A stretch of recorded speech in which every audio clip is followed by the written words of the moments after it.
السلام علیکم معزز سامعین، ہم جس کتاب کا مطالعہ کر رہے ہیں وہ ہے نسیم مجاہدی صاحب کی لکھی ہوئی کتاب کیسر و کسریٰ۔ ریکارڈنگ پسند آنے کی صورت میں ویڈیو کو لائک کریں، چینل کو سبسکرائب کریں اور بیل آئیکن کو دبانا نہ بھولیے گا تاکہ مزید آنے والی ریکارڈنگز بھی آپ سن سکیں۔ تو چلیے شروع کرتے ہیں کیسر و کسریٰ کا 6واں باب۔ کعب بن اشرف اپنے مکان کے سامنے کھجوروں کی چھاؤں میں یثرب کے سرکردہ لوگوں کے درمیان بیٹھا ہوا تھا۔ اس کے دائیں بائیں اور پیچھے یہود قبائل کے رہنما اور سامنے ایک طرف بنو اوس اور دوسری طرف بنو خزرج کے بااثر لوگ بیٹھے تھے۔ ان کے درمیان کچھ جگہ خالی تھی۔ تماشائی جن میں سے اکثر یہودی تھے ذرا پیچھے ہٹ کر کھڑے تھے اور ان کی تعداد میں بتدریج اضافہ ہو رہا تھا۔ کعب نے قیمتی قبا پہن رکھی تھی۔ وہ خود ایک چھوٹے سے قالین پر بیٹھا تھا اور دوسرے معززین کھجور کی چٹائیوں پر۔ مدت کے بعد یہ پہلا موقع تھا کہ اوس اور خزرج ایک جگہ جمع تھے اور اس جگہ تلواروں کی جھنکار سنائی نہیں دے رہی تھی۔ کعب بن اشرف کی ہدایت کے مطابق وہ خالی ہاتھ آئے تھے، لیکن نہتے ہونے کے باوجود ان کے تیور بتا رہے تھے کہ وہ یہاں امن اور عافیت کی تلاش میں نہیں آئے۔ انہیں ایک دوسرے کے عزائم کے متعلق کوئی خوش فہمی نہ تھی۔ وہ صرف یہودیوں کی خوشنودی حاصل کرنے کے لیے آئے تھے۔ قبیلہ خزرج کے معززین کو یہ امید تھی کہ ان کے حریف اس مجلس سے رسوا ہو کر نکلیں گے اور وہ اپنی تلواریں خون آلود کیے بغیر ایک اہم فتح حاصل کر سکیں گے۔ اگر یہودی بگڑ گئے تو بنو اوس کے لیے یثرب کی زمین تنگ ہو جائے گی اور بنو اوس ہر قیمت پر یہودیوں کی خوشنودی حاصل کرنا چاہتے تھے۔ انہیں اس بات کا شدید احساس تھا کہ خزرج اور یہودی کے اتحاد کے بعد ان کے لیے یثرب کی فضا میں سانس لینا مشکل ہو جائے گا۔ عدی ارد گرد جمع ہونے والے تماشائیوں کے صف میں سے نمودار ہوا اور آگے بڑھ کر کعب بن اشرف کے سامنے خالی جگہ پر کھڑا ہو گیا۔ اس کے قبیلے کے آدمیوں نے ہاتھ کے اشارے سے اسے اپنی طرف بلانے کی کوشش کی، لیکن اس نے کسی کی طرف توجہ نہ دی۔ کعب نے کہا، عدی بیٹھ جاؤ۔ عدی نے کہا، میں صرف اس لیے آیا ہوں کہ مجھے آپ کا پیغام ملا تھا اور میں اس اجتماع کی کارکردگی میں کوئی حصہ نہیں لینا چاہتا، اور چونکہ یہ معاملہ سراسر قبیلہ اوس کے ایک فرد اور آپ کی قوم کے ایک آدمی سے تعلق رکھتا ہے، اس لیے یہ کسی طرح مناسب نہ تھا کہ میرے قبیلے کے معززین یہاں جمع ہوتے۔ ہمارے تعلقات ایسے نہیں ہیں کہ ہم ایک جگہ بیٹھ سکیں۔ کعب نے شمعون اور داؤد کی طرف دیکھا اور پھر عدی کی طرف متوجہ ہو کر کہا، اگر یہ جھگڑا عاصم اور داؤد تک محدود ہوتا تو آپ میں سے کسی کو بھی یہاں آنے کی ضرورت نہ تھی۔ میری قوم اتنی گئی گزری نہیں کہ اسے اپنے مسائل دوسروں کے سامنے پیش کرنے کی ضرورت محسوس ہو۔ ممکن ہے اگر اس جھگڑے سے آپ کا تعلق ہم سب سے زیادہ ہو، آپ بیٹھ جائیں، ہم حبیرہ اور اس کے بھتیجے کا انتظار کر رہے ہیں۔ ان کے آنے پر آپ دیکھ لیں گے کہ میں نے آپ کو بلا وجہ تکلیف نہیں دی۔ مجھے کل کسی نے آپ کے بیٹے کے اچانک غائب ہو جانے کی اطلاع دی تھی۔ یہ خبر بہت افسوسناک ہے۔ اس کا کوئی سراغ ملا؟ عدی نے جواب دیا، نہیں، مجھے اس کا کوئی سراغ نہیں ملا۔ تمام تماشائیوں کی آوازیں سنائی دی، وہ آ رہے ہیں۔ عدی اپنے قبیلے کے معززین میں بیٹھ گیا اور ایک ثانیہ بعد حبیرہ اور عاصم تماشائیوں کی ہجوم سے نکل کر آگے بڑھے۔ حبیرہ اپنے قبیلے کے آدمیوں کے پاس جا کر بیٹھ گیا، لیکن عاصم کھڑا رہا۔ کعب نے کہا، نوجوان تم بھی بیٹھ جاؤ۔ عاصم نے جواب دیا، نہیں، میں ایک ملزم ہوں اور کھڑا رہنا ہی بہتر سمجھتا ہوں۔ کعب نے کہا، تم یہ تسلیم کرتے ہو کہ جو گھوڑے اور اونٹ تمہارے گھر سے برآمد ہوئے ہیں وہ داؤد کی ملکیت تھے؟ معلوم نہیں، وہ مجھے رات کے وقت راستے میں ملے تھے اور میں انہیں لاوارث سمجھ کر اپنے گھر لے آیا۔ چونکہ داؤد انہیں اپنی ملکیت ثابت کرنا چاہتا ہے، اس لیے میں نے اسے اس کے حوالے کر دی۔ کعب بن اشرف نے کہا، یہ عجیب بات ہے کہ راستے میں اتنے لاوارث جانور تمہارا انتظار کر رہے تھے۔ میں کئی بار اس راستے سے گزرا ہوں، مگر مجھے تو کبھی ایک بکری بھی نہیں ملی۔ قبیلہ خزرج کے آدمیوں نے کہکہا لگایا اور بنو اوس خون کے گھونٹ پی کر رہ گئے۔ عاصم نے کہا، اگر آپ کو بکری نہیں ملی تو یہ میرا قصور نہیں، ممکن ہے آپ اتنے خوش قسمت نہ ہو یا رات کے وقت آپ کی آنکھیں دور تک نہ دیکھ سکتی ہوں۔ محفل پر ایک سناٹا چھا گیا اور یہودی غضبناک ہو کر ایک دوسرے کی طرف دیکھنے لگے۔ حبیرہ چلایا، عاصم ہوش سے کام لو۔ اور پھر قبیلہ اوس کے ایک معمر آدمی نے کعب سے مخاطب ہو کر کہا، جناب آپ عاصم کے لیے جو سزا تجویز کریں گے ہمیں قبول ہے۔ کعب نے داؤد کی طرف متوجہ ہو کر کہا، داؤد تم کیا کہنا چاہتے ہو؟ داؤد اٹھ کر بولا، جناب، عاصم نے رات کے وقت ہم پر حملہ کیا تھا، ہمیں اپنے ایک ساتھی کی لاش چھوڑ کر بھاگنا پڑی اور میرا ایک غلام بھی زخمی ہوا ہے اور میں اسے راستے کی ایک بستی میں چھوڑ آیا ہوں۔ میں اپنی جانیوں کے متعلق خاموش ہو سکتا ہوں کہ وہ مجھے مل چکے ہیں، میں اپنے نوکر کے بارے میں بھی درگزر کر سکتا ہوں کہ اس کا زخم تشویشناک نہیں، یہ بھی میں معاف کرنے کو تیار ہوں کہ عاصم نے کسی سابقہ دشمنی کے بغیر مجھ پر امن کے دنوں میں حملہ کیا ہے، لیکن یہ معاف نہیں کر سکتا کہ اس نے میرے ایک بے گناہ ساتھی کو موت کے گھاٹ اتارا ہے اور رات کی تاریکی میں اسے تلوار اٹھانے کا موقع بھی نہیں دیا۔ داؤد کے ایک ساتھی کے قتل ہو جانے کی خبر بنو خزرج کے لیے خاص طور پر مسرت بخش تھی۔ اب انہیں یقین ہو چکا تھا کہ یہ یہودی اس بات پر خاموش نہیں بیٹھیں گے۔ کعب نے پوچھا، قتل ہونے والا کون تھا؟ جناب، پیشتر اس سے کہ میں آپ کے سوال کا جواب دوں، آپ کو اس بات کا اطمینان کر لینا چاہیے کہ یہ لوگ اسی جگہ کشتہ خون شروع نہیں کر دیں گے۔ تم اطمینان رکھو، میں ان سے پرامن رہنے کا وعدہ لے چکا ہوں۔ مجھے یقین ہے کہ یہ لوگ قوت آزمائی کے لیے میرا گھر منتخب نہیں کریں گے۔ داؤد نے کہا، جناب، مقتول قبیلہ خزرج کا ایک نوجوان تھا، اس کا نام عمیر تھا، عمیر بن عدی۔ محفل پر ایک ثانیہ خاموشی طاری رہی اور پھر قبیلہ خزرج کے آدمی ایک دوسرے کی طرف دیکھنے لگے۔ ان کی آوازیں آہستہ آہستہ بلند ہونے لگی، لیکن عدی، جس کی آنکھوں میں وہ انتقام کی آگ کے شعلے دیکھنا چاہتے تھے، انتہائی سکون اور اطمینان کے ساتھ عاصم کی طرف دیکھ رہا تھا۔ کسی نے اسے جھنجھوڑتے ہوئے کہا، عدی، سنتے ہو؟ عمیر کو عاصم نے قتل کر دیا، اور عدی نے جواب دیے بغیر اس کے ہاتھ جھٹک دیے۔ بنو خزرج کی آوازیں چیخوں میں تبدیل ہو رہی تھی۔ خاموش، خاموش! کعب دونوں ہاتھ بلند کرتے ہوئے چلایا، اور جب محفل میں قدرے سکون کے آثار پیدا ہوئے تو اس نے عاصم کی طرف متوجہ ہو کر کہا، کیا تم کچھ کہنا چاہتے ہو؟ عاصم بولا، میں صرف یہ کہنا چاہتا ہوں کہ داؤد جھوٹا ہے، میں نے کسی کو قتل نہیں کیا۔ داؤد نے کہا، جناب، امن کے دنوں میں ایک عرب کو قتل کرنے کا جرم ایسا نہیں کہ عاصم اپنے قبیلے کے مستقبل سے بے پرواہ ہو کر اس کا اعتراف کر لے۔ یہ تو عمیر کی لاش بھی کہیں چھپا چکا ہے اور ہم کوشش کے باوجود اسے تلاش نہیں کر سکے۔ اگر آپ کا خیال ہے کہ میں نے کوئی بات غلط کی ہے تو شامون سے پوچھ لیجئے۔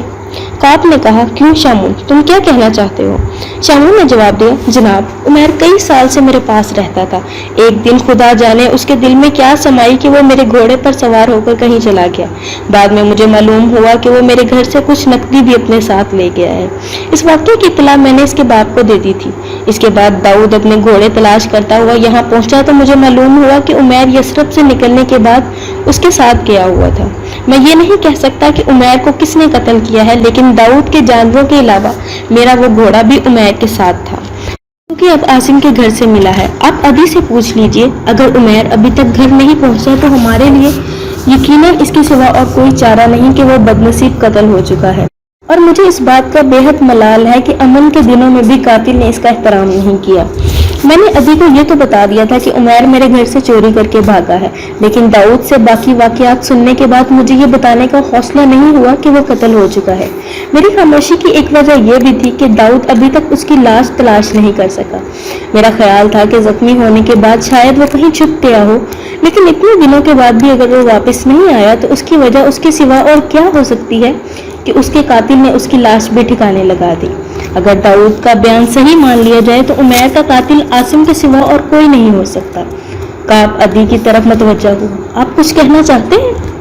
عدی اپنی جگہ سے اٹھ کر آگے بڑھا، عاصم کے قریب کھڑا ہو گیا۔ کچھ دیر ادھر ادھر دیکھنے کے بعد اس نے عاصم کے چہرے پر نظریں گاڑ دی اور پھر اچانک اس کے بازو پکڑ کر جھنجھوڑتے ہوئے چلایا، بے وقوف، تم خاموش کیوں ہو؟ یہ کیوں نہیں کہتے کہ عمیر قتل نہیں ہوا، زندہ ہے، اور اس کے باپ نے تمہاری بے بسی کا تماشا دیکھنے کے لیے اسے اپنے گھر میں چھپا رکھا ہے؟ یہ کیوں نہیں بتاتے کہ تم اسے اپنے کندھے پر اٹھا کر میرے گھر لائے تھے؟ محفل پر ایک سکتہ سا طاری ہو گیا۔ عدی کا ایک رشتہ دار اٹھ کر آگے بڑھا اور اس کا بازو پکڑ کر کھینچتے ہوئے چلایا، عدی، ہمت سے کام لو، عمیر کا خون رائے گا نہیں جائے گا، قبیلے کا ہر فرد تمہارے دکھ میں شریک ہے۔ عدی نے اسے دھکا دے کر پیچھے ہٹایا اور چلایا، مجھے تمہاری ہمدردی کی ہرگز ضرورت نہیں، تم سب پاگل ہو گئے ہو۔ کعب نے کہا، اسے گھر لے جاؤ، صدمے سے اس کے حواس ٹھیک نہیں رہے۔ عدی چلایا، میرے حواس بالکل ٹھیک ہیں۔ آپ کو اس وقت شامون اور داؤد کی فکر کرنی چاہیے، ان سے پوچھئے کہ اب تمہاری زبانیں کیوں گونگ ہو گئی ہیں۔